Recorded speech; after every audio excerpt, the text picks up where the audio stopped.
وہ دیوتاؤں کی چہیتی تھی، پر اسرار سرگوشیاں اس کی رہنما تھیں، اس کی آنکھوں میں موت کی کڑکتی بجلیاں پوشیدہ تھی، وہ انتقام کی آگ میں جل رہی تھی، اس کے ہاتھ میں زندگی کی لکیر تھی اور نہ موت کی، وہ سانپ سے بھی زیادہ زہریلی تھی، اپنے دشمن کی کٹی ہوئی گردن دیکھنا چاہتی تھی، پر اسرار اور شیطانی قوتیں اس کی راہ میں حائل تھیں، پر اسرار قوتوں کی مالک ایک دو شیدہ کی ہنگاموں بری داستان عجیب دید بان۔ اگر تو نے یہ سوچا ہے اے محترم سردار، تو پھر ہمارے ساتھ سپاہیوں کے جانے کا جواز پیدا ہو جائے۔ اور میں نے چند لمحے توقف کے بعد نثار کی جانب تائید طلب نظروں سے دیکھا۔ موجودہ صورتحال میں میرے نزدیک سردار شاہی کا مشورہ مناسب تھا اور نثار کو بھی سردار شاہی کا مشورہ پسند آیا۔ دوسرے دن صبح ناشتہ کرتے ہی ہم بستی سنیا کے لیے روانہ ہو گئے۔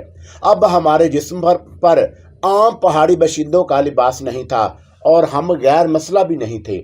ہمارے ساتھ مسلح محافظوں کا ایک دستہ تھا۔ اس دستے کے ایک محافظ کے پاس سردار شاہی کے سفارت کا نشان تھا اور وہ محافظ آگے آگے چل رہا تھا۔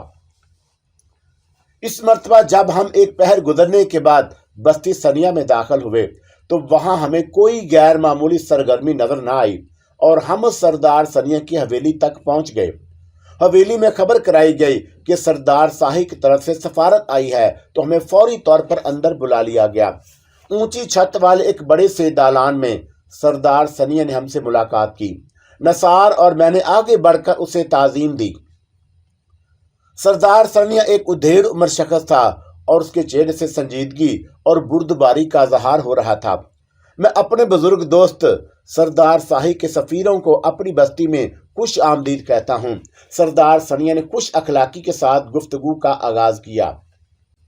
سردار کو تعظیم دے کر میں اور نثار تھوڑا پیچھے ہٹ کر مؤدب بیٹھ گئے اور سردار کی سوالیہ نظریں ہماری طرف اٹھی ہوئی تھیں اور وہ یقیناً ہمارے کچھ بولنے کا منتظر تھا، مگر زبان سے اس نے کچھ نہ کہا۔ اس کے چہرے پر موجود تاثرات سے یوں لگتا تھا جیسے وہ کسی الجھن میں مبتلا ہو۔ سردار سنیا کی الجھن کا سبب میں ہی ہو سکتی تھی اور ان بستیوں میں عورتوں کو بطور سفارتکار کہیں نہیں بھیجا جاتا تھا، اور دوسرا یہ پیغام رسانی یا سفیر کی حیثیت سے عموماً وہ دو افراد کی آمد غیر ضروری سمجھی جاتی تھی۔ یہ اور اس سے متعلق دیگر باتیں میرے ذہن میں تھیں اور اسی کے ساتھ مجھے یہ بھی معلوم تھا کہ کہیں آس پاس سردار سنیا کے محافظ دستے سے تعلق رکھنے والے مفرح افراد بھی موجود ہوں گے جو بظاہر نظر نہیں آ رہے، اور یہی سب کچھ مد نظر رکھتے ہوئے میں نے دھیمی آواز میں سردار کو مخاطب کیا۔ اے معزز سردار، مشرق کی طرف سے آنے والا شینا کا باپ چند ہی روز پہلے تجھ سے مل کر گیا ہے اور محترم سردار شاہی نے اسی کے متعلق بات کرنے ہمیں تیرے پاس بھیجا، اور میں نے محتاط لہجے میں اشارہ کیا۔ مشرق اور شینا کے حوالے پر اسے میں نے چونکتے دیکھا، اور وہی شینا جو کہ پر اسرار طور پر غائب ہو گئی تھی اور بستی بستی اس کی تلاش جاری ہے۔ تو اس شینا کی باپ کی بات کر رہی ہے نا؟ سردار سنیا بظاہر بے پرواہی سے بولا، لیکن اس کے چہرے کا تغیر کچھ اور ہی کہہ رہا تھا، اور پھر اس نے مزید کچھ کہے بغیر اپنی جگہ سے اٹھ کر ساتھ چلنے کو کہا۔ میں اور نثار اس کے پیچھے ہو لیے۔ وہ ہمیں حویلی کے ایک ایسے کمرے میں لے گیا جہاں اس کے اور ہمارے سوا کوئی اور نہیں تھا۔ کہیں تو وہی تو نہیں جو سانپوں والی آتون کے نام سے مشہور ہے؟ سردار سنیا قدرے جھجکتے ہوئے بولا۔ ہاں سردار، میں وہی ہوں۔ حیرت ہے کہ تو نے مجھے فوراً پہچان لیا۔ میں مسکرائی۔ اگر تو آتون ہے تو پھر تیرے ساتھ آنے والا مظلوم سردار عاشر کا بہادر بیٹا ہی ہو سکتا ہے۔ اور وہ کچھ اور کھلا۔ جب نثار نے بھی یہ اقرار کر لیا تو سردار سنیا نے مجھے اور نثار کو اٹھ کر تعظیم دی اور پھر بتایا۔ سردار وسیط نے یہ خیال ظاہر کیا تھا کہ ممکن ہے کبھی تم دونوں کا گزر ادھر سے بھی ہو، اور پھر جب مجھے یہ خبر لگی کہ بوڑھا ساحر زعیم اپنے مسکن کی تباہی کے بعد مینار نما پہاڑ پر آ بسا ہے تو پھر تمہارے آمد کا یقین سا ہونے لگا، اور میں سمجھ گیا کہ دیوتاؤں کی چہیتی آتون یہاں بھی لانتی زعیم کے پیچھے پیچھے آئے گی۔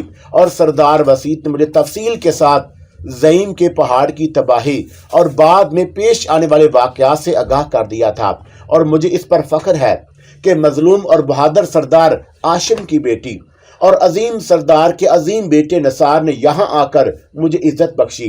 लेकिन मैं तुम दोनों दो बातों पर हैरान हूँ। वो कुछ देर तक बोलते बोलते रुक गया और उन दोनों बातों का इजहार भी कर दे ऐ सरदार सनिया। मैं बोल उठी।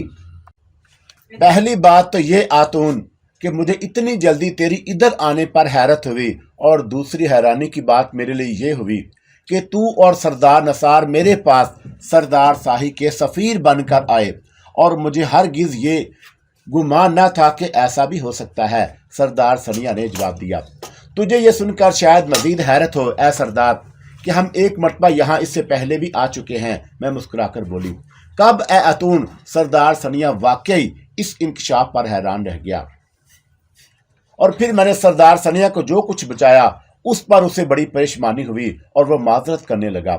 ऐ सरदार, इसमें तेरा कोई कसूर नहीं, तुझे हमारी आमद की खबर ना थी, और फिर यह कि हम भी यहाँ गलत वक्त पहुंचे। मालूम हुआ कि सयान के मुहावजों और जिंदान के निगरानों ने अपनी नाअहली पर पर्दा डालने के लिए निचली ही सतह पर इस मामले को दबा दिया, और सरदार सनिया या सयान को मालूम नहीं हो सका कि दो मुश्तबा अफराद बस्ती में दाखिल हुए और फिर फरार हो गए। अब मुझे पूरा यकीन हो गया आतून कि तुझ पर वाकई देवताओं का साया है, वरना तू इतने बड़े खतरे में गिर जाने के बाद बच कर ना जा पाती। और सरदार सनिया के लहजे से अकीदत का इजहार हो रहा था। अब तक उसने एक मरतबा भी मुझे मेरे असल नाम माबला से मुखातब नहीं किया, और उसकी वजह सरदार वसीत की हदायत भी हो सकती थी, और मैं अपने दुश्मन सयान के लिए बहसीयत आतून इतनी खतरनाक नहीं थी जितनी माबला की हैसियत से उसके लिए खतरा बन सकती थी। मैंने सरदार सनिया को मुख्तसरन सिर्फ इतना ही बताया कि सरदार साहिब भी हमारे साथ इत्तेहाद कर चुका है, और उस पर सरदार सनिया ने खुशी का इजहार किया, और फिर उसने मेरे और नसार के हाथों पर हाथ रख कर राजदारी का अहद किया, और उसी राजदारी की खातिर उस मुलाकात में सरदार सनिया से कई बातें तय हुई।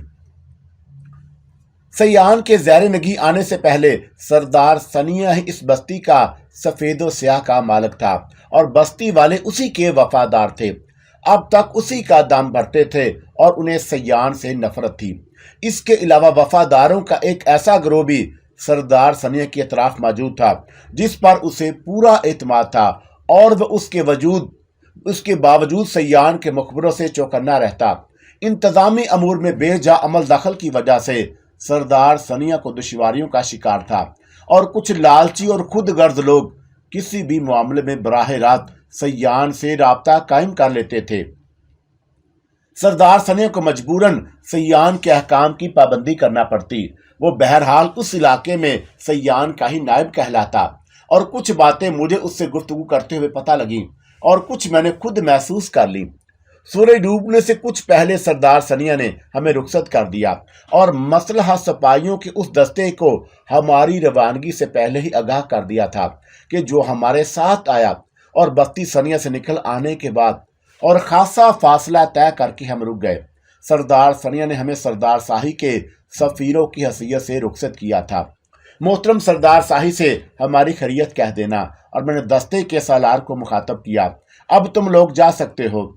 सालार अदब से मेरे सामने झुका और फिर अपने साथियों को लेकर रुखसत हो गया, और हम जरा ही देर के बाद दोबारा बस्ती सनिया की तरफ पलटे तो हर तरफ अंधेरे की चादर फैलने लगी थी, और हमारा रुख बस्ती की बजाय उस चट्टानी सिलसिले की तरफ था जहां एक बार बस्ती से फरार होकर हमने पनाह ली थी।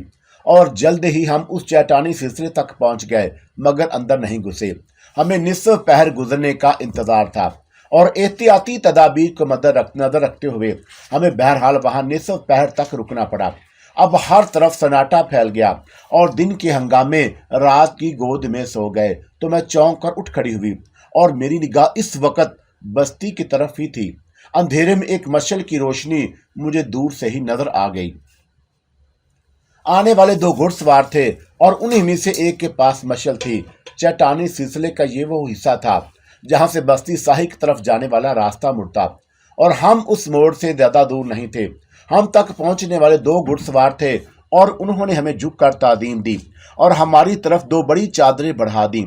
हमने उन चादरों में से अपने जिस्म छुपा लिए और उन घोड़सवारों के साथ बस्ती की जानब चल दिए। सरदार सनिया ने अपनी हवेली के अकबी दरवाजे पर हमारा इस्तकबाल किया। वो हमें अपनी हवेली के उस हिस्से में ले आया जहां सिर्फ उसके वफादारों का दाखिला मुमकिन था। ए अतून और ए नसार, तुझे कोई दुश्वारी तो पेश नहीं आई? सरदार सनिया हमारे साथ एक कमरे में दाखिल होकर बोला। नहीं सरदार, सब कुछ उसी तरह हुआ जो हमने तय किया था। और मेरी बजाय नसार ने सरदार की बात का जवाब दिया। हमारी वजह से सरदार सनिया ने भी रात को खाना नहीं खाया था और ये बात उस वक्त मालूम हुई जब खादम खाना रखकर चले गए। उस पर मैंने सरदार सनिया के खलूस मोहब्बत का शुक्रिया अदा किया और आज तक मैंने वादी सब्ज़ के बारे में किसी से कुछ नहीं पूछा। मालूम नहीं क्यों उस वक्त मैंने सरदार सनिया से यह जिक्र छेड़ दिया। शायद उसकी वजह यह थी कि मैं अपने दरो दीवार से ज्यादा दूर नहीं थी और बचपन की यादें जिंदगी भर आदमी का पीछा करती हैं और वो चाहे भी तो उनसे अपना दामन नहीं छुड़ा सकता। मैं जब अपनी वादी से चली थी तो बहुत छोटी थी और इस वक्त मेरी उम्र 7-8 साल से ज्यादा नहीं होगी, मगर मुझे एक एक बात याद थी, एक एक रास्ता मेरे जहन में महफूज था।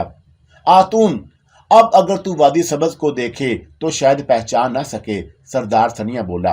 गुज़श्ता चंद बरसों में उसकी हालत बदल गई है।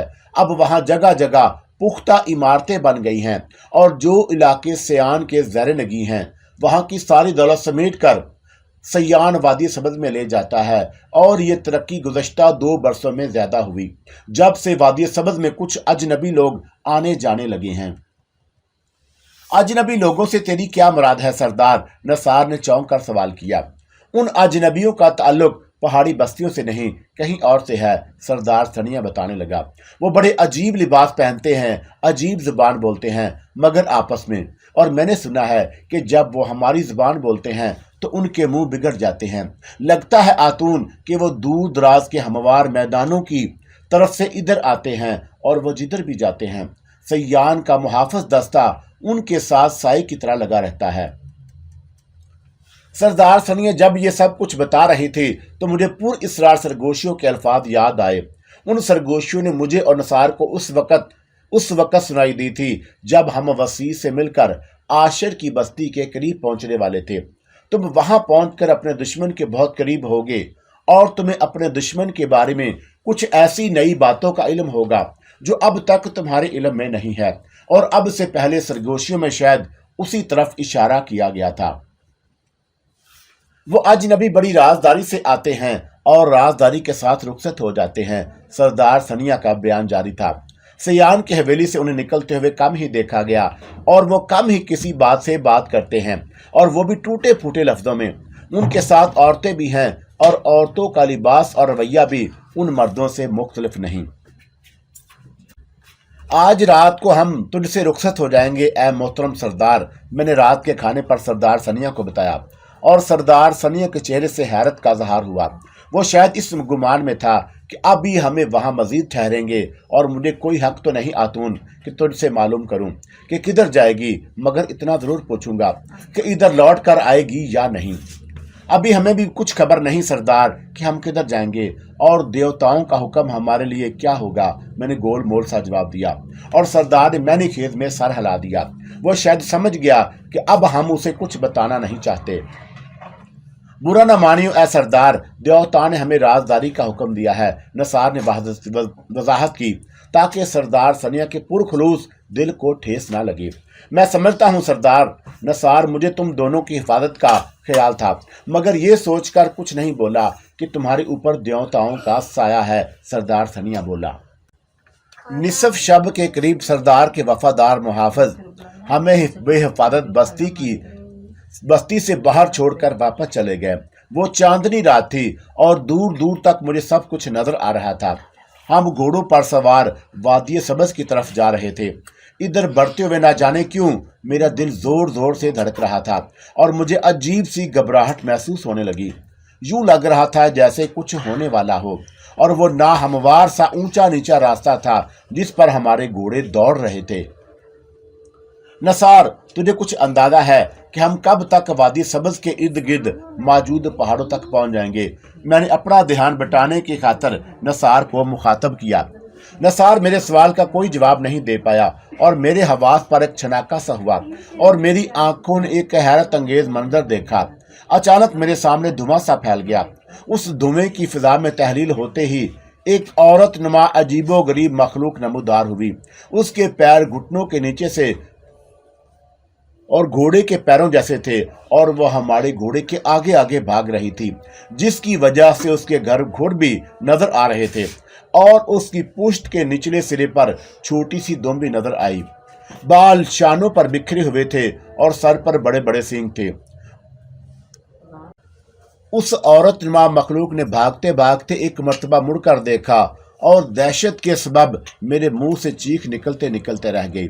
बकिया जिस्म की तरह उसके चेहरे पर नाम को गोश्त नहीं था और मैंने चाह के घोड़े की लगाम खींच लूं, मगर मालूम नहीं क्यों मैं अपने इरादे में अमल ना कर सकी और मेरे ज़हन पर एक अजीब गैर फितरी से गनूदगी तारी होने लगी और मैं जागती आंखों से जैसे कोई ख्वाब देख रही थी।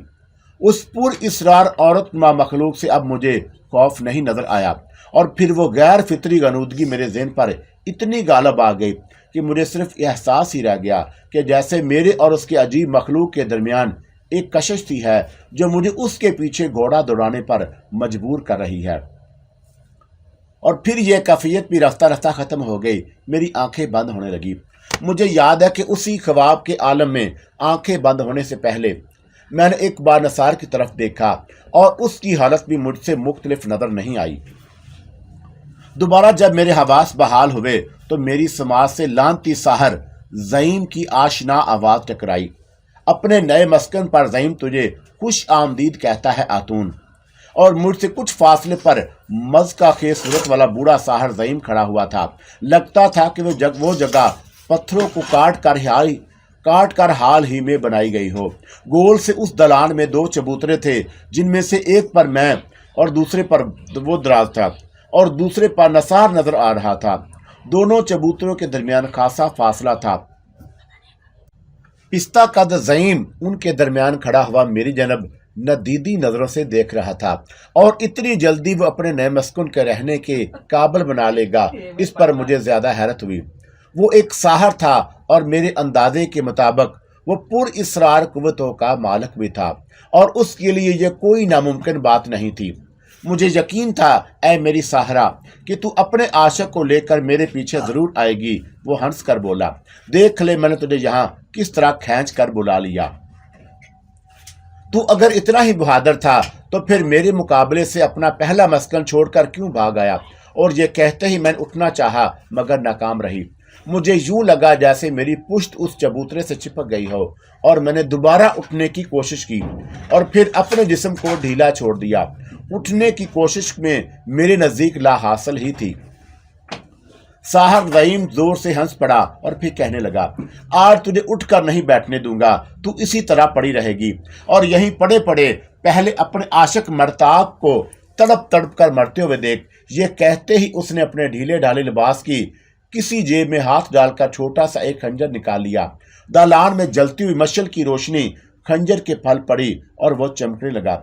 मुझे चाहा था कि पहले ही इसे खत्म कर देता और चंद लम्हों के तवक्कुफ से ज़ईम दोबारा बोला, इसमें यकीनन देवताओं की मर्जी ही का दखल होगा। वो बूढ़ा साहर अपनी तमाम तर पुर इसरार कुव्वतों और सहर के बावजूद मेरी और नसार की हकीकत से आगाह नहीं हो सका था और वो मुझे अब तक आतून और नसार को मरताह की समझ रहा था।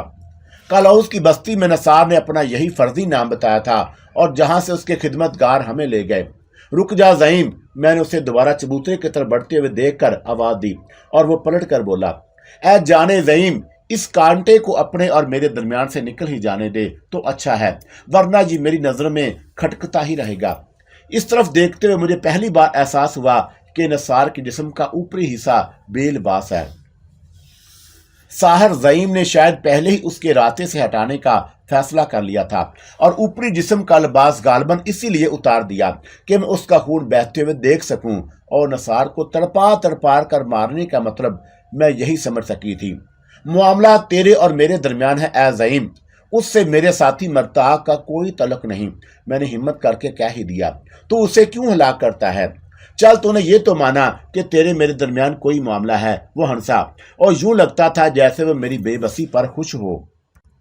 آدمی بھی کیا عجیب شے ہے کہ جو خود کو با اختیار اور دوسروں کو مجبور دیکھ کر خوش ہوتا ہے۔ اور میں نے سوچا کہ ساحر زعیم اب لوٹ کر میرے پاس آ کھڑا ہوگا، اور پہلے بھی تو نے ایک بار مجھے دھوکہ دیا تھا، یاد ہے؟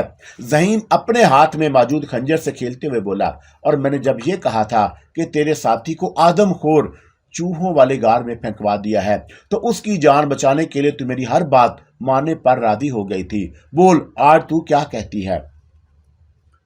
میں نے یہ بات محسوس کر لی تھی کہ شیخی بگاڑنے کے باوجود اب تک اس نے اپنے اور میرے درمیان فاصلہ قائم رکھا تھا، اور اس سے میری ہمت بڑھی اور مجھے عظیم مہمن کی پیش گوئی یاد آ گئی۔ تیرے ناپاک ارادے کبھی پورے نہیں ہوں گے اے لعنتی زعیم، تجھے شاید یہ خبر نہیں کہ میں تیری موت بن کر تجھ تک آئی ہوں۔ میں نے اسے سخت لہجے میں مخاطب کیا، نہ تو میرا کچھ بگاڑ سکتا ہے اور نہ میرے ساتھی کو ہلاک کر سکتا ہے جو بے ہوش اور بے بس پڑا ہے۔ لیکن ابھی تو کچھ اور کہہ رہی تھی۔ زعیم چونک کر بولا، یہ اچانک تجھے کیا ہوا؟ اور میں نے اسی لمحے دالان میں خجیرہ کی خوشبو محسوس کی اور ساحر زعیم سے کہا، مجھے کیا ہوا ہے یہ تجھے ابھی معلوم ہو جائے گا۔ اے بدبخت ساحر، تیرا آخری وقت قریب آ چکا ہے۔ اور ان الفاظ کے ساتھ ہی میرے جسم کو جھٹکا سا لگا اور میں اچھل کر بیٹھ گئی، اور میں نے نثار کو بھی دوسرے چبوترے سے اٹھتے ہوئے دیکھ لیا تھا۔ اسے ہوش آ گیا تھا۔ ساحر زعیم کے چہرے پر مجھے خوف کے آثار دکھائی دیے، اور اس سے زعیم کا مزقہ خیز چہرہ اور بھی بگڑ گیا۔ وہ سر ہلا ہلا کر ہونٹوں ہی ہونٹوں میں کچھ پڑھنے لگا۔ اس کی ٹھوڑی سے لٹکی ہوئی گلہری کی دم جیسی داڑھی ادھر سے ادھر ہل رہی تھی، اور پھر نہ جانے اسے کیا ہوا کہ وہ دالان کے محرابی دروازے کی طرف بھاگ کھڑا ہوا۔ محرابی دروازے سے اوپر جانے کے لیے سیڑھیاں بنی ہوئی تھیں، اور خجیرہ کی مانوس خوشبو اب معدوم ہو چکی تھی۔ نثار، اس کا پیچھا کریں کہ وہ کہیں اس بار بھی فرار نہ ہو جائے۔ میں نے نثار کو آواز دی، اور وہ اپنی جگہ ساکت سا کھڑا ہوا حیرت سے اس دروازے کی طرف دیکھ رہا تھا جدھر ساحر زعیم گیا، اور اس کے حواس شاید پوری طرح بیدار نہیں ہوئے، اور اسی لیے میری آواز سن کر چونک اٹھا تھا۔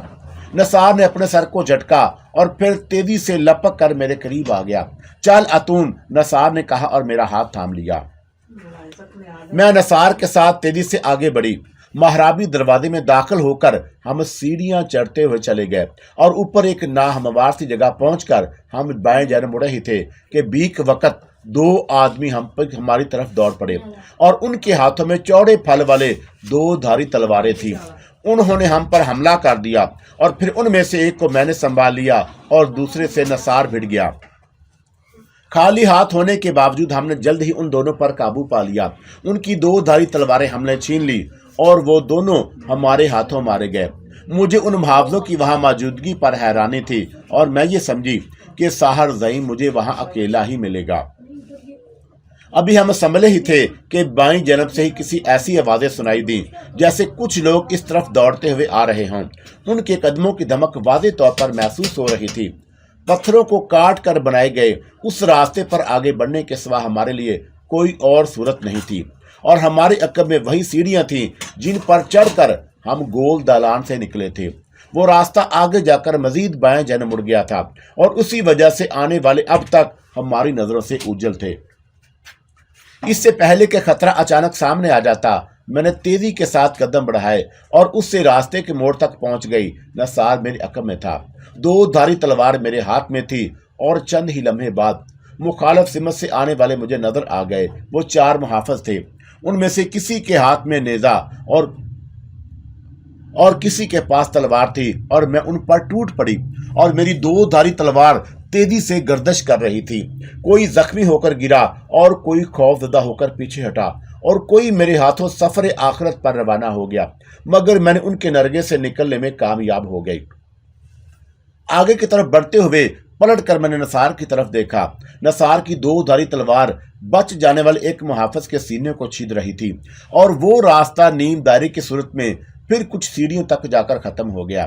سیڑھیاں نیچے کی طرف جا رہی تھی، اور میں لپکتی ہوئی وہاں پہنچی تو مجھے سامنے موجود سیڑھیوں کے اختتام پر وسیع و عریض چوکور سا دالان دکھائی دیا، اور وہیں مجھے تقریباً 10-12 مسلح محافظ نظر آئے۔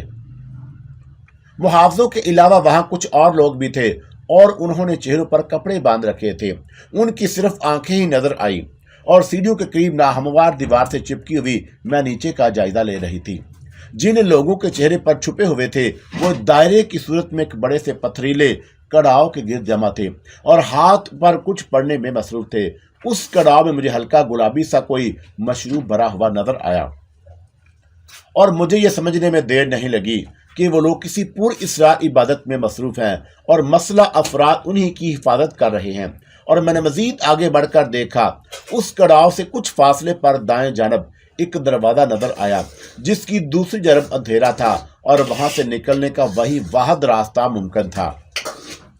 نیچے کا جائزہ لینے مجھے چند ہی لمحے لگے ہوں گے، اور مجھے دروازے تک پہنچنے کے لیے بہرحال نیچے اتر کر مسلح محافظوں سے نبرد آزما ہونا تھا، اور میرے اندازے کے مطابق ساحر زعیم اسی دروازے سے نکل کر کہیں جا سکتا تھا۔ ابھی نیچے اترنے کے لیے میں نے چند ہی سیڑھیوں پر قدم رکھا ہوگا کہ محافظوں کی نظر میں آ گئے، اور محافظ سیڑھیوں کی طرف دوڑے۔ ان کے منہ سے وحشیانہ آوازیں بلند ہونے لگی، اور مزید اترنے کی بجائے میں اپنی جگہ جم کر کھڑی ہو گئی۔ اسی وقت عقب سے مجھے نثار کی آواز سنائی دی، میں آ رہا ہوں۔ نثار کی آواز سن کر میرا حوصلہ اور بڑھ گیا، اور میں عالم جوش میں نصف کے قریب سیڑھیاں اتر کر اس طرح جھک کر کھڑی ہو گئی جیسے ان تینوں محافظوں پر حملہ کرنے والی ہوں، جو سیڑھیاں چڑھتے ہوئے قریب آ چکے تھے۔ ان کی اور میرے درمیان کم ہی فاصلہ رہ گیا، اور وہ بھی رک گئے، اور انہوں نے وحشیانہ نعرہ لگایا، اور ان کی تلواریں میری طرف اٹھیں۔ اسی لمحے میں اچھلی اور طویل سرگند بڑھتی ہوئی ان کے اوپر سے جیسے اڑتی ہوئے زینے کے نیچے پہنچ گئی، جو محافظ عبادت کرنے والوں کو اپنے گھیرے میں لیے ہوئے تھے۔ ان میں سے کچھ پلٹے، مگر میں نے انہیں سنبھلنے کا موقع نہیں دیا، اور میری 2 دھاری تلوار تیزی کے سے گردش کرنے لگی۔ میں انہیں مارتی کاٹتی ہوئی کڑاؤ سے آگے نکل گئی، اور میں اب اس دالان کے دروازے کی طرف لپک رہی تھی۔ اچانک میں نے اپنے عقب میں زبردست چھناکا سا سنا، اور میرے آگے بڑھتے ہوئے قدم رک گئے، اور میں نے مڑ کر دیکھا تو میری آنکھوں کے سامنے ایک حیران کن منظر تھا۔ کڑاؤ کا مشروب ابلتے ہوئے پانی کی طرح کھول رہا تھا، اور کڑاؤ کے اندر بجلیاں سی کوندی، اور ہلکے ہلکے دھوئیں کے درمیان ایک ہیولہ نمودار ہوتا جا رہا تھا، اور یہ ہیولہ اسی عورت نما مخلوق کا تھا جس کی کشش ہمیں بوڑھے سحر کے زعیم کی اس نئے مسکن کی طرف کھینچ کر لائی تھی۔ اس وقت بھی عورت نما مخلوق کی پشت ہی سے میری طرف تھی، اور اس کا بھیانک چہرہ مخالف سمت میں تھا۔ اسی کڑاؤ سے مجھے 3 غیر انسانی سے ہاتھ بھی ابھرتے ہوئے نظر آئے۔ ان ہاتھوں پر جانوروں کے پنجوں کی طرح بال تھے، اور بڑے ہوئے نوکیلے ناخن آگے کی طرف مڑے ہوئے تھے۔ دمدار عورت نما مخلوق کے دونوں ہاتھ سر پر موجود بڑے بڑے سینگوں پر رکھے ہوئے تھے، اور عبادت گزاروں کی آنکھیں جیسے کھلی کی کھلی رہ گئیں۔ ان کی آنکھوں سے خوف و دہشت کا اظہار ہو رہا تھا۔ ایک چیخ بلند ہوئی تو میری توجہ سیڑھیوں کی طرف مبذول ہو گئی، اور چیخ اسی طرف سے سنائی دی، اور اوپری سیڑھیوں پر مجھے ایک لاش پڑی نظر آئی، اور سیڑھیوں کے تقریباً اختتام پر میں نے نثار کو دیکھا۔ نثار نے دونوں ہاتھوں سے 2 دھاری تلوار بلند کر رکھی تھی، اور ایک نیزہ برادر سیڑھیوں سے نیچے دالان میں گر رہا تھا۔ 2 دھاری تلوار کا زخم کھا کر شاید وہی چیخ اٹھا تھا، اور نثار سیڑھیوں سے کود کر بقیہ محافظوں کو ٹھکانے لگاتا ہوا اب میری طرف آ رہا تھا۔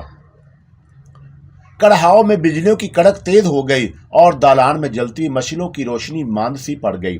عورت نما اس مخلوق نے جیسے ہی میری طرف پلٹ کر دیکھا، میرے سارے جسم میں بجلیاں سی گردش کرنے لگی، اور پھر ان کی گردش میرے دونوں آنکھوں میں آ کر تھم گئی، اور میرے لیے یہ کیفیت نئی نہیں تھی۔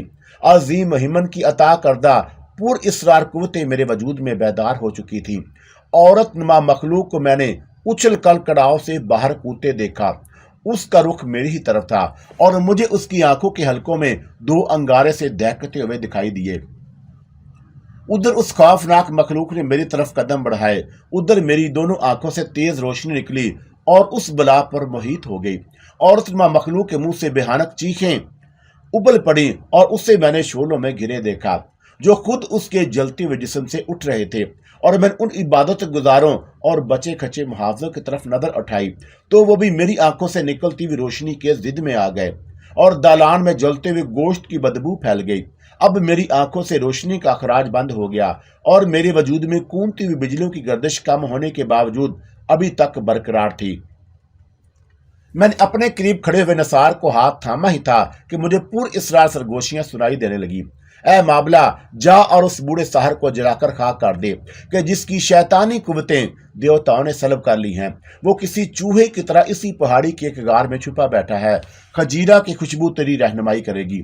سرگوشی مدام ہوتے ہی میں نے اس دالان کے دروازے کی جانب سے عظیم ہمن کے کاہنا خجیرہ کی مخصوص خوشبو آتے محسوس کی۔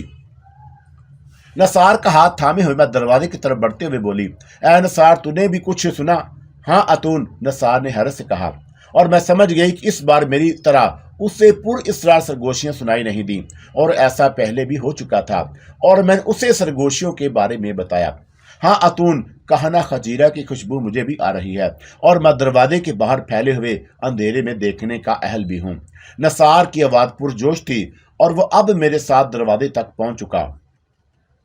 میں نے مڑ کر دیکھا تو دالان میں خاک کے ڈھیر نظر آ رہے تھے، اور چند ہی لمحوں میں مسئلہ محافظ، پر اسرار عورت و مخلوق کی عبادت گزار اور خود وہ مخلوق سبھی جل کر خاراک ہو چکے تھے، اور میں ان محافظوں کے بارے میں یہی قیاس کر سکتی تھی کہ ساحر زعیم نے انہیں اپنے اس نئے مسکن کی حفاظت و نگرانی کے لیے ارد گرد کی بستیوں سے وہاں جمع کر لیا ہوگا۔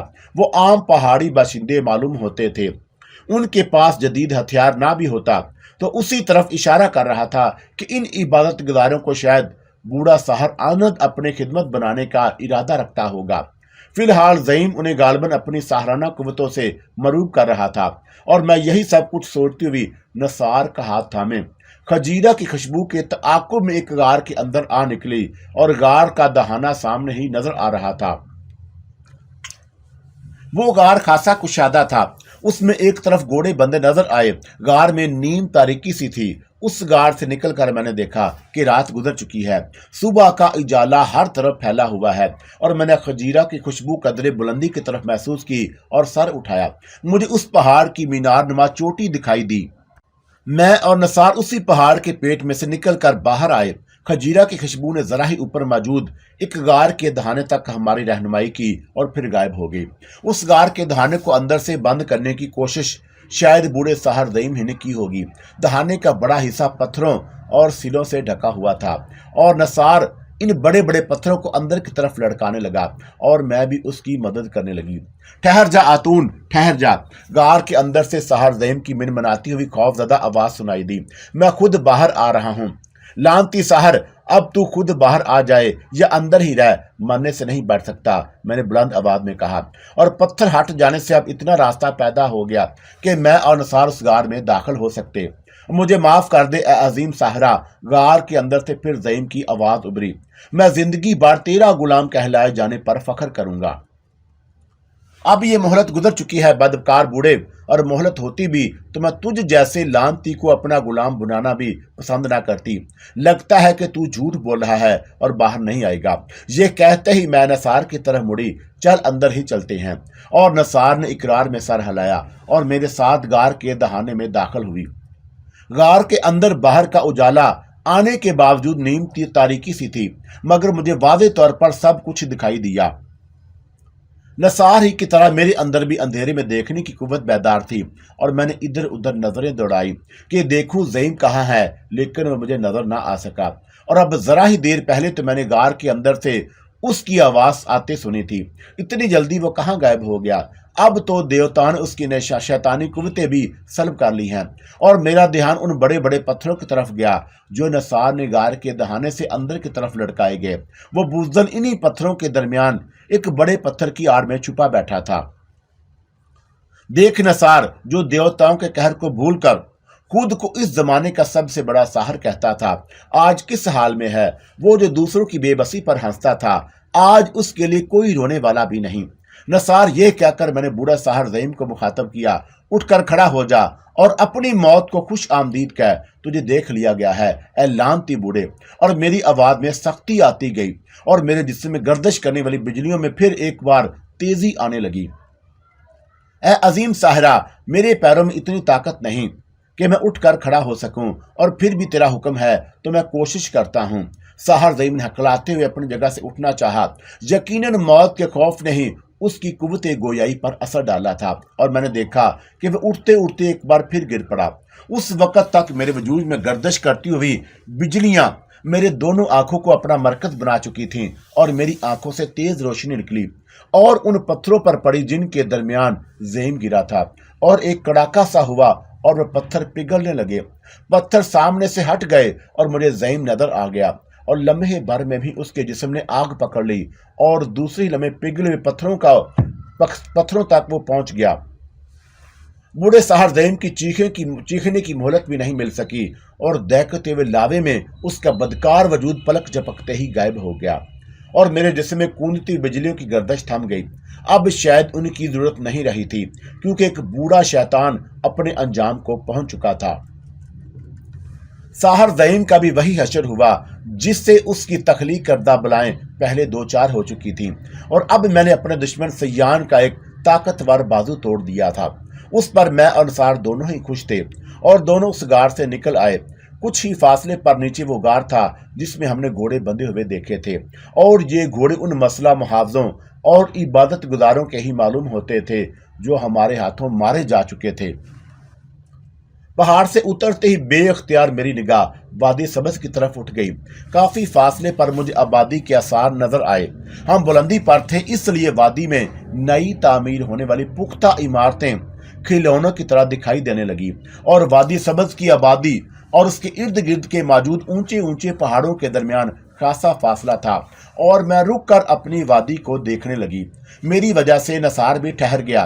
तू देख रहा है नसार, कि मैं कुछ कहते कहते रुक गई. हाँ अतुन, वो शायद कुछ घुड़सवार ही हैं जो आबादी से निकलकर शायद इसी तरफ आ रहे हैं, नसार बोल उठा.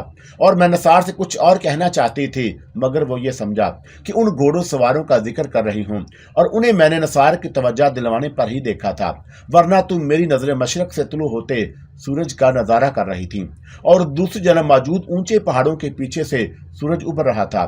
नसार को यही हसीन नजारा दिखाना चाहती थी. मैं बचपन में अपनी हवेली की छत पर चढ़कर अक्सर तलू होते हुए सूरज का नजारा करती थी. इन घोड़ों सवारों के जिक्र ने मेरे ख्यालों का सिलसिला तोड़ दिया, जो मुतहरक नुक्तों की तरह आगे बढ़ते हुए दिखाई दे रहे थे. फासला ज्यादा होने की वजह से उनके बारे में सिर्फ अंदाजा ही लगाया जा सकता था कि वो घुड़सवार होंगे. अगर ये वाकई घुड़सवार हैं ए नसार, तो इनका रुख पहाड़ों की तरफ क्यों है? मैं मुतजस्सिस आवाज में बोली. आतून, अभी मालूम हो जाएगा, उन्हें जरा करीब आने दे, नसार ने जवाब दिया. और वह सियान के कासद भी हो सकते हैं जो इन पहाड़ों से निकलकर शायद मुख्तलिफ बस्तियों का रुख करें. उसका अंदाजा उनके जिस्मों पर मौजूद लिबास से हो जाएगा, और मेरे अंदाजे के मुताबिक उनकी तादाद 3 है, और इस तरफ सयान के ज़ैर नगीन 3 ही बस्तियां हैं, जिनमें बस्ती सनिया भी शामिल है. नसार ने अपने क़यासात का इज़हार किया. तजस्सुस के तहत मैं और नसार वहीं ठहर गए. तेजी से करीब आने वालों की नजरें अगर पहाड़ की तरफ उठ जाए तो हम उन्हें नजर न आ सकें. इस खतरे से बचने के लिए हमने बैठकर एक बड़े से पहाड़ उभार की आड़ ले ली, और मेरी नजर वादी की सिमत में उठी हुई थी, और नजरों का मरकज वही मतहरक नुक्ते थे जो अब काफी हद तक वाजे हो गए. और कुछ ही देर के बाद नसार का कयास दुरुस्त साबित हुआ. आने वाले 3 घुड़सवार ही थे. वो जरा और करीब आए तो मैं चौंक उठी, और मैंने बेख्तियार नसार को मुखातब किया. नसार, ये तो मुझे अजनबी सरजमीन के बाशिंदे लगते हैं, और इनके साथ दरमियान में एक औरत भी मालूम होती है. उनके जिस्मों पर अजीब अजीब से लिबास है ना? हाँ अतून, मैं भी देख रहा हूँ, वो हमारी बस्तियों के नहीं लगते, नसार ने भी जवाब में रुक रुक कर बोला. मगर नसार, सरदार सनिया ने तो बताया था कि हमवार मैदानों की तरफ से आने वालों के साथ सयान का मुहाफिज दस्ता होता है, और उनके साथ कोई मुहाफिज नहीं. मुमकिन है आतून उसने गलत सुना हो. क्या खबर हर वक्त मुहाफिज साथ ना रहते हों? ऐसे मामलात में लोग अफवाहों पर भी तो यकीन कर लेते हैं. और फिर कुछ देर तक मेरे और नसार के दरमियान खामोशी रही, और हम दोनों ही अजनबी दुनिया के उन अजनबी बाशिंदों को हैरत से देख रहे थे जिनके किस्से बचपन में सुने थे. अब वो घोड़ों से उतरकर मीनार नुमा पहाड़ी के दामन में एक दूसरे से बातें करते हुए आगे बढ़ रहे थे, और ये लोग शायद बस्ती से निकलकर खुली फिजा में चहलकदमी के लिए आए हैं। और मैं एक अंदाजा कायम करके बोल उठी, तेरा क्या ख्याल है, इन्हें करीब से क्यों ना देखा जाए। नसार की आवाज़ में बच्चों जैसा शौक और दिलचस्पी थी, और फिर मैं भी बच्ची बन गई और नसार की तायद में बोली, हाँ नसार, इनकी बोली भी सुनेंगे। मैं और नसार बहुत एहतियात के साथ छुपते छिपाते मीनार नुमा पहाड़ से उतर आए, और करीबी पहाड़ और मीनार नुमा पहाड़ के दरमियान कुछ फासला था। उस जगह छोटे बड़े पत्थर पड़े हुए थे और जगह जगह से ज़मीन ऊंची थी। हम उसी जगह एक पत्थर के पीछे छुप गए जो शायद किसी पहाड़ से टूटकर ही नीचे गिरा होगा। अजनबी दुनिया के लोग अब इसी तरफ पलट रहे थे जहां हम छुपे हुए थे, और मेरी नजरें उन्हीं पर जमी हुई थीं। वो आपस में गुफ्तगू करते हुए चल रहे थे, और दूर होने की वजह से अभी उनकी आवाज़ें हम तक नहीं पहुंच सकीं। नसार, ये अजनबी दुनिया के मर्द तो पहले ही दुबले पतले और कमज़ोर लगते हैं। मैंने नसार से सरगोशी की, उनके जिस्मों पर तो नाम को बोटी नहीं।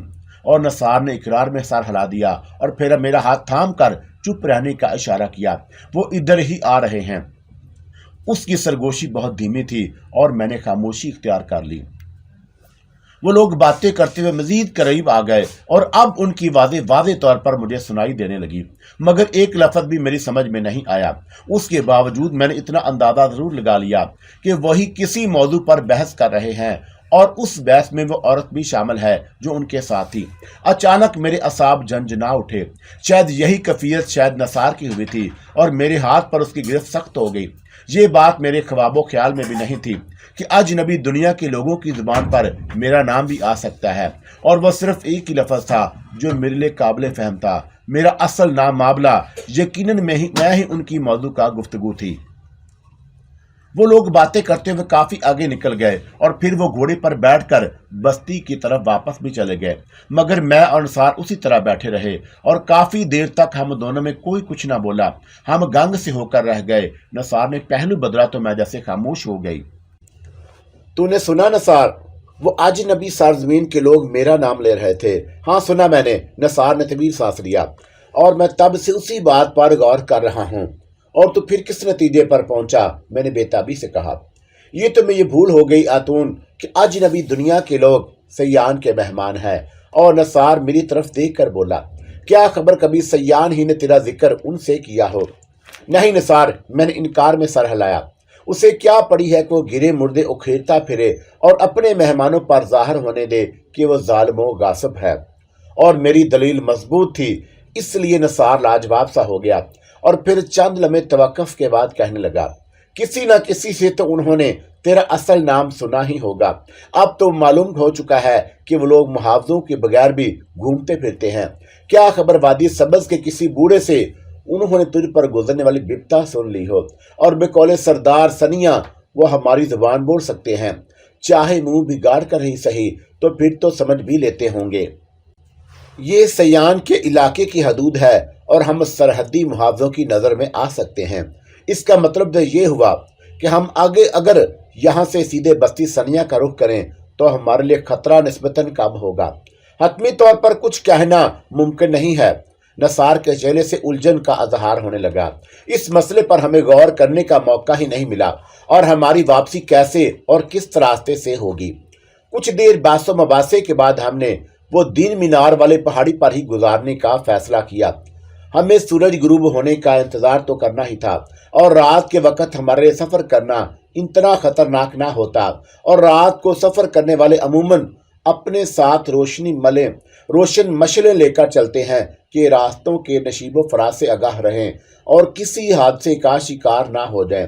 और हमारे साथ ऐसा नहीं था, हम अंधेरे में भी देख सकते थे। मीनार वाले पहाड़ पर चढ़ते हुए हमने वादी सब्ज़ की मुखालफ सिमत का रुख किया। ये सिमत बस्ती सनिया की थी, और सहर अजीम के बर्बाद मसलन की तरफ हमने दानिस्ता जाने से ग्रेज किया, और जल्द ही हमने छोटा सा एक गार तलाश कर लिया। उस गार में कदम रखते ही मुझे फुंकार की सी सुनाई दी, और नसार को मैंने जल्दी से अपनी जानब खींच लिया। तू बाहर आ जा नसार, मैं तेजी से बोली। मुझे खतरे की बू महसूस हो गई है, मगर वो खतरा मेरे लिए नहीं है। नसार फौरी तौर पर उल्टे कदमों गार से बाहर निकल गया, और उसी वक्त मेरी निगाह सब्ज रंग के सांपों पर पड़ी। सांपों का वो जोड़ा तेजी के साथ मेरी तरफ ही आ रहा था, اور میں نے جھک کر اپنا دایاں ہاتھ سانپوں کی طرف بڑھا دیا اور وہ دونوں میری کلائی سے لپٹ گئے اور پھر میں نے پورے غار کا جائزہ لیا۔ ان دونوں سانپوں کے سوا مجھے وہاں اور کوئی سانپ نظر نہیں آیا اور میں نے نثار کو آواز دے کر اندر بلا لیا۔ وہ میری کلائی سے سانپوں کو لپٹے ہوئے دیکھ کر کہنے لگا، آتون تیرے قریب آنا بھی محال ہو جائے گا۔ نہیں نثار، میں نے مسکرا کر کہا، کچھ دیر میں ان سے کھیل کر انہیں ختم کر دوں گی۔ ہر سانپ زہریلا نہیں ہوتا، ان سانپوں کے بارے میں قطعی طور پر کچھ نہیں کہا جا سکتا۔ میں نے اسی لیے ان سے کچھ دیر کھیلنے کے بعد انہیں مار دیا اور غار سے باہر پھینک آئی۔ طویل عرصے کے بعد سانپ میرے قریب آئے تھے، اسی لیے ان کی قربت مجھے اچھی لگی اور میری زندگی میں سانپوں کی اہمیت تھی، اور انہی سانپوں نے مجھے دیوی بنا دیا، ورنہ تو کبھی کی ہلاک کر دی جاتی۔ اور وہ دن مجھے اچھی طرح یاد تھا جب تریال کی بستی کے لوگ میری جان کے در پہ ہو گئے۔ عبادت گاہ میں میری قربانی دی جانے والی تھی اور اس وقت میں اپنی بچپن کی یادوں میں کھوئی ہوئی۔ آج شاید اس کا ایک سبب وادی سبز بھی تھی کہ میں جس کے بہت قریب پہنچ چکی تھی۔ اس غار میں پناہ لیے ہوئے مجھے اور نثار کو بھی دوپہر نہیں ہوئی تھی کہ میری سماعت میں پر اسرار سرگوشیاں گونجنے لگی۔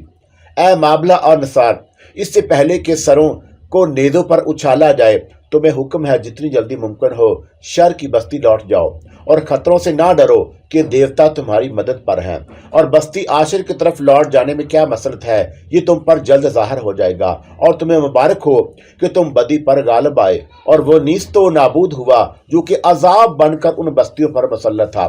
مگر اسی کو سب کچھ نہ جان لینا، دیوتاؤں کو ابھی تم سے اور بہت سے کام لینے ہیں، ابھی تمہیں بہت سے امتحانوں سے گزرنا ہے، سو جی نہ چھوڑ بیٹھنا کہ اس سے کچھ نہ ہوگا اور تم گھاٹے میں رہو گے۔ سرگوشیاں معدوم ہو گئیں تو میری اور نثار کی نظریں بیک وقت ایک دوسرے کی طرف اٹھیں اور پھر میں ہی بولی، دیوتاؤں کی مرضی اس میں شامل نہیں ہے نثار کہ ہم یہاں ٹھہریں، ہم سے یقیناً درست فیصلہ نہیں ہو سکے گا۔ مجھے اور نثار کو ایک ساتھ مخاطب کیا گیا تھا، اس لیے اسے سرگوشیوں کے متعلق کچھ بتانے کی ضرورت نہیں تھی، اور سرگوشی کے حوالے ہی سے میں نثار کو مزید بتانے لگی، اور سروں کو نیزوں پر اچھالے جانے کا مطلب تو سمجھ ہی گیا ہوگا۔ اے نثار، کیا یہ کسی ممکنہ جنگ کا اشارہ ہے جس سے ہمیں پہلے ہی آگاہ کر دیا گیا؟ میں سمجھ گیا آتون، مگر تم مجھ سے زیادہ سمجھتی ہے کہ تجھے سرگوشیاں سنتے ایک عرصہ ہو گیا، اور اب یہ بتا کہ کدھر چلنا ہے۔ یہاں سے قریب ترین بستی سنیا ہی کی ہے، اور ان پہاڑوں ان بستی کے درمیان اور کوئی آباد نہیں۔ تو پھر چل، اٹھ اسی طرف چلتے ہیں۔ میں اٹھتے ہوئے بولی، دیوتا جب ہماری مدد پر ہیں تو پھر ڈرنا کیسا؟ نثار بھی اٹھ کھڑا ہوا۔ اس غار سے نکل کر ہمیں ایک بار پھر ساحر زعیم کے مسکن کا رخ کرنا پڑا، اور ہمیں بہرحال سواری کے لیے گھوڑے تو چاہیے تھے۔ میرے اور نثار کے پاس بطور ہتھیار اب صرف کھانڈے یعنی 2 دھاری تلواریں ہی تھیں، اور یہ تلواریں بھی ہم نے ساحر زعیم کے مسکن میں محافظوں سے چھینی تھی، اور بستی ساحل سے ہم جدید ہتھیار لے کر چلے تھے، اور یہی ہتھیار ہمارے پاس بستی سنیا کے قیام میں بھی رہے تھے۔ مگر جب ہم پہاڑوں کی طرف بڑھے تھے تب بھی ہمارے کاندھوں سے رائفلیں لٹکی ہوئی تھیں۔ جب ہم زعیم کی ساحرانہ قوتوں کا شکار ہو گئے اور ہمیں ہوش آیا تو غیر مسئلہ تھے۔ امکان یہی تھا کہ بے ہوشی کے دوران ہی ہمیں غیر مسئلہ کر دیا گیا، اور اب ہمیں ان ہتھیاروں کی ضرورت محسوس ہو رہی تھی کیونکہ ہم دشمنوں کے علاقے سے ہمیں گزرنا تھا، اور ہمارا تجربہ یہی تھا کہ جدید ہتھیاروں کے سامنے تیر، تلوار، خنجر اور نیزے بے سود ہی ثابت ہوتے ہیں۔ میں نے سنبھل کر آگے بڑھتے ہوئے کہا، نثار، ہمیں وہاں زیادہ دیر رکنے کا خطرہ مول نہیں لینا چاہیے۔ بوڑھے ساحر کے پاس بہرحال ان لوگوں کی آمد و رفت تھی اور جنہیں وہ اپنی ساحرانہ قوتوں کے جال میں پھانس کر اپنی خدمت گار بنانا چاہتا ہوگا۔ کیا تو ان عبادت گزاروں کو بھول گیا جو گلابی مشروب والے کڑاؤ کے گرد جمے تھے؟ یہ تو بس ہم ہی کو خبر ہے کہ لعنتی ساحر اب اس دنیا سے اٹھ چکا ہے۔ ان لوگوں کو تو یہ علم نہیں ہوگا جو اس سے ملنے آتے ہیں، تو فی الحال انہی کی تلواروں کو غنیمت جان کہ وہ ہمارے پاس ہیں۔ اور پھر نثار نے اس بارے میں کچھ نہیں کہا اور میرے ساتھ احتیاط سے آگے بڑھتا رہا، اور میں بھی چوکنا تھی۔ نثار بھی چونکہ دن کے اجالے میں ہمیں دور سے بھی دیکھ لیا جانا ممکن تھا، اور ہم جھک کر چھوٹے بڑے پتھروں کی آڑ لیتے ہوئے چل رہے تھے، اور ہماری نظریں وادی سبز ہی کی طرف تھیں کہ کوئی ادھر سے آئے تو ہمیں پہلے ہی نظر آ جائے۔ زعیم کے مسکن تر پہنچ کر घोड़ों वाले गार में दाखिल होने से पहले हमने अंदर की सुन गुन ली। एक आध बार किसी घोड़े के हिनहनाने की आवाज जरूर आई और इसके सिवा और कोई आवाज सुनाई नहीं दी, और हम गार के अंदर जाकर 2 घोड़े खोल लाए। घोड़ों की लगामें थाम कर पहाड़े से उतरने के बाद हमने बस्ती सनिया की तरफ रवानगी में देर नहीं की, और मैं तनहा होती तो यकीन मुझे ज्यादा दुश्वारियां पेश आती, क्योंकि मुझे इस इलाके की जगराफियाई सूरत हाल और रास्तों का इल्म नहीं था। नसार की रफाकत ने मुश्किल भी आसान कर दी। आबादी अभी दूर ही थी कि चंद घोड़सवारों ने हमें अपनी तरफ लपकते देखा। उन्होंने शायद दूर ही से हमें आबादी की तरफ आते देख लिया और मेरे असाब तन गए।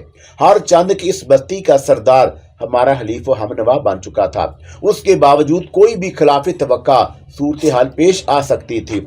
इसका तजर्बा हमें पहले भी हो चुका था। फिर भी हमने घोड़ों को नहीं रोका और बदस्तूर आगे बढ़ते रहे। जब वो घुड़सवार करीब आ गए तो हमने घोड़ों की लगामें खींच ली। उनमें सिर्फ एक चेहरा मुझे कुछ देखा हुआ सा लगा और वही हमसे मुखातब हुआ। क्या तुम दोनों हमारे सरदार सनिया की हवेली तक जाना चाहते हो? अगर वाकई ऐसा ही है तो हम तुम्हें ही वहां तक पहुंचा देंगे। और मैंने उन मसला वहाज़ों पर निगाह डाली। उनकी तादाद 5 थी। उनमें से किसी ने भी अब तक अपने कांधों से लटकी हुई राइफलें नहीं उतारी, और मैं उस आशना चेहरे वाले के मुहाफिज की बात के जवाब में कुछ कहने ही वाली थी, मगर नसार बोल उठा, मगर तुझे किस तरह मालूम हुआ कि हमारा इरादा किधर जाने का है? मेरे मुअज़्ज़ज़ सरदार, मोहतरम मेहमान, तूने शायद मुझे नहीं पहचाना। गुज़श्ता रात तुझे इस तरफ छोड़कर जाने वालों में से एक मैं भी था, मुहाफिज ने जवाब दिया, और सरदार ने मुझे हुक्म दिया था कि मैं इधर ही रहूं। अगर तेरे साथी या तू इस तरफ आए और तेरा इरादा सरदार की हवेली तक जाने का हो तो तुझे बेहिफाजत वहां तक पहुंचा दिया जाए। और फिर उन मुहाजिर ने हमें फौरी तौर पर हवेली के उस हिस्से में पहुंचा दिया जहां हम कल रात ठहरे थे, और सरदार सनिया को भी उन्हीं मुहावजों ने हमारी आमद की खबर दे दी, क्योंकि उसने हम तक पहुंचने में देर नहीं की थी। और सरदार के साथ एक खादम भी था जिसने अदब से आगे बढ़कर नसार को नया लिबास पेश किया, और उस वक़्त मुझे यूं लग रहा था जैसे हम बस्ती सनिया की बजाय अपनी हवेली में हों। उसी तरह हमारी नात बरादरियां की जा रही थी और हमारे लिए खाना भी लगा दिया गया। खाना खाते हुए मैंने सरदार सनिया को मुखातब किया जो हमारे करीब ही बैठा था। ऐ मेहरबान सरदार, हम तेरी बस्ती में ज्यादा देर नहीं रुकेंगे। जो तेरा हुक्म हो आतून, सरदार बोला। मैं तेरी और सरदार नसार की रवानगी का बंदोबस्त करा दूं। मेरे वफादार तुम्हें इस इलाके की हदूद से बेहिफाजत निकाल लाएंगे। मुझे ये गुमान ना था कि मेरे मुअज़्ज़ज़ मेहमान इतनी जल्दी लौट आएंगे। सरदार के लहजे से यह ज़ाहिर हो रहा था जैसे वो कुछ जानने के लिए मुतजस्सिस हो। इस पर मैंने मुस्कुराकर कहा, अगर ऐ सरदार तुझे यह गुमान ना था तो फिर अपने मुहावजों को पहले ही से उधर क्यों मुतय्यन कर दिया गया जिधर हम गए थे? यकीन कर आतून कि आज ही सुबह ना जाने क्यों मुझे बार बार यह ख्याल आया कि तू इधर से ही पलटेगी, सो मैंने अपने वफादार मुहावजों को उधर भेज दिया। सरदार सनिया के दिल में यह बात किसने डाली? इस सवाल का जवाब पुरअसरार सरगोशियों की सूरत में मुझे पहले ही मिल चुका था। दुश्मन के इलाके से बेहिफाजत निकलने का बंदोबस्त हो गया और उसमें यकीनन देवताओं की मदद शामिल थी। और फिर भी नसार ने उस पर सरदार सनिया का शुक्रिया अदा किया, और मैंने सरदार को अब ये बताना खिलाफ मसरत ना जाना कि हमारा इरादा किधर जाने का है। गुज़श्ता रात हम कहाँ और क्यों गए थे उस बात को मैं टाल गई, और चंद रोज में खुद उसे मालूम हो जाता कि बूढ़ा साहर ज़ईम पुरअसरार तौर पर गायब हो चुका है और मीनार नुमा पहाड़ में उसके नए मस्कन को भी उजाड़ दिया गया। ये कोई ऐसी बात नहीं थी कि छुपी रह सकती। साहर अजीम दुश्मन के इलाके में किसी शैतान की तरह मशहूर था। उसकी लाश ना मिलने की सूरत में यही समझा जाता कि किसी सबब वो खुद ही रूपोश हो गया, और फिर कुछ अरसे के बाद लोग उसे भूल भाल जाते। और यूं भी किसी ज़ईम के बारे में ये मालूम नहीं था कि वो कहाँ से आकर इन बस्तियों पर एक अजाब की तरह मुसल्लत हो गया, और पहली बार उसे लोगों ने सयान ही की हवेली में देखा। अगर ज़ईम के मुतल्लिक़ कुछ कोई जानता होगा तो वह खुद सयान ही हो सकता है। खाना खाने के बाद हमने बस कुछ ही देर आराम किया, क्योंकि हम रात भर के जागे हुए थे और अभी हमें एक तवील सफर दरपेश था। सरदार सनिया से गुफ्तगू के दौरान में दानिस्ता मैंने उसकी मासूम 13 साला बेटी का जिक्र नहीं छेड़ा, जिसे किसी बात पर नाराज होकर ظالم سیاح نے قتل کرا دیا تھا، اور پہلا ظلم تو سردار ثنیہ پر یہ ہوا کہ اس کی کم عمر بیٹی کو سیاح نے زبردستی اپنی بیوی بنا لیا، اور دوسرا ستم یہ کہ اس کی معصوم کو موت کی نیند بھی سلا دیا۔ سردار ثنیہ کے دل پر اس وقت کیا گزری ہوگی یہ اندازہ لگانا میرے لیے مشکل نہ تھا، اور میرا خیال تھا کہ وہ اندر ہی اندر انتقام کی آگ میں سلگ رہا ہے۔ وہ یقیناً اسی لیے وسیعت کی ترغیب پر ہمارا حلیف بننے پر راضی ہو گیا۔ رخصت ہوتے وقت ہم نے سردار ثنیہ سے بس چند ضروری باتیں ہی کی۔ ان باتوں کا تعلق آئندہ حکمت عملی اور باہمی رابطے سے تھا۔ آخر میں نثار نے اس سے کہا، اے سردار، خود کو ادھر اکیلا نہ جانیو کہ تیری پشت پر سردار صاحب بھی ہے، اور تیرے خبردار ہونے کے لیے شاید اتنا ہی کافی ہوگا کہ مشرق کی طرف سے وادی سبز پر حملہ کر دیا گیا ہے۔ پھر بھی اگر ضرورت سمجھی گئی تو حملے سے پہلے تجھے آگاہ کر دیا جائے گا۔ ایسی صورت میں اے سردار، تو دیکھے گا کہ ثنیہ کا خون اس کی ایڑیوں پر نہیں پنجوں پر گرے گا۔ سردار پرجوش آواز میں بولا، اور سردار ثنیہ کے الفاظ بڑے بامعنی تھے، اور میں بولی، ایڑیوں پر خون ان کا گرتا ہے اے سردار کہ جو پشت پر زخم کھاتے ہیں، اور یقیناً تو ان میں سے نہیں۔ اور میں نے یہ بات سردار ثنیہ کی جذبات کو مد نظر رکھتے ہوئے اس کی حوصلہ افزائی کے لیے کی۔ گرم جوشی کے ساتھ سردار ثنیہ نے ہمیں رخصت کیا، اور حویلی سے نکلتے ہی اس کے وفادار محافظ ہمارے ساتھ ہو گئے۔ شام ہو رہی تھی جب ہم سردار صاحب کی سرحدی حدود تک پہنچ گئے، اور سردار ثنیہ کے محافظوں کو ہم نے ثنیہ واپس بھیج دیا۔ سرحدی چوکی پر ہم سے زیادہ پوچھ گچھ نہیں کی، اور 2 محافظوں کو ہمارے ساتھ کر دیا گیا، اور وہ بھی بستی میں ہمیں سردار صاحب کی حویلی تک پہنچا دیں۔ اور ہم نے سرحدی چوکی کے نگران کو یہی بتایا تھا کہ ہمیں سردار صاحب سے ملنا ہے۔ رات کا وقت ہوتا تو شاید ہمیں اتنی آسانی سے آگے نہ بڑھنے دیا جاتا، اور سردار صاحب کے لیے ہماری آمد غیر متوقع نہیں تھی۔ اسے امید تھی کہ ہم جلد ہی سردار ثنیہ سے مل کر لوٹیں گے، اور ہمارا واپسی کا راستہ یہی ہوگا۔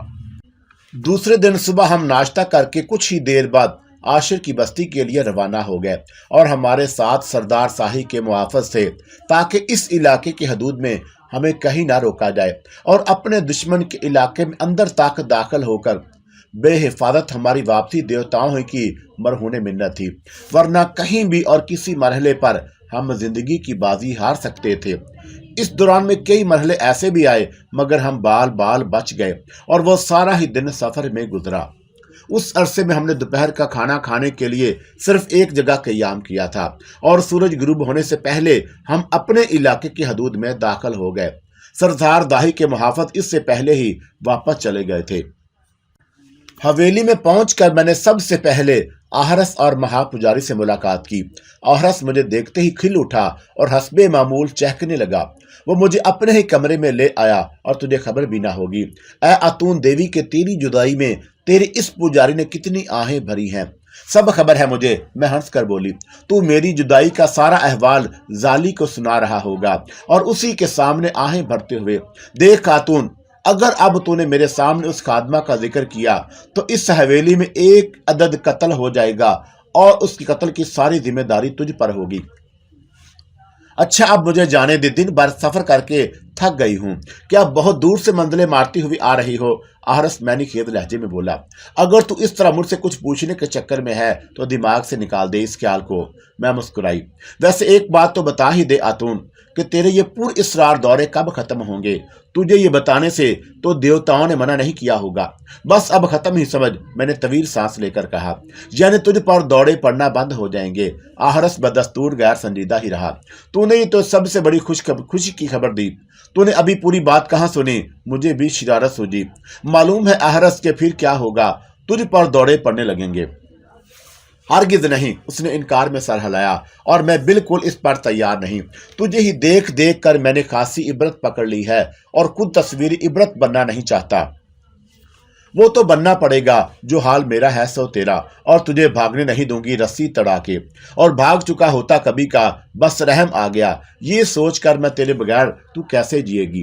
آہرس سے کچھ دیر گفتگو کے بعد میرے کشیدہ اعصاب کو کچھ سکون سا ملا، اور پھر اس کے پاس سے اٹھ کر میں اپنے کمرے میں آ گئی۔ ہاتھ منہ دھو کر تازہ دم ہونے کے بعد میں نے لفظ تبدیل کیا، اور کچھ دیر کو بستر پر دراز ہو گئی۔ और फिर नसार ने मुझसे कहा, मेरा ख्याल ये है कि आतून कल सुबह हम अजलास करें और उसमें वहाँ पुजारी और आरस भी होंगे।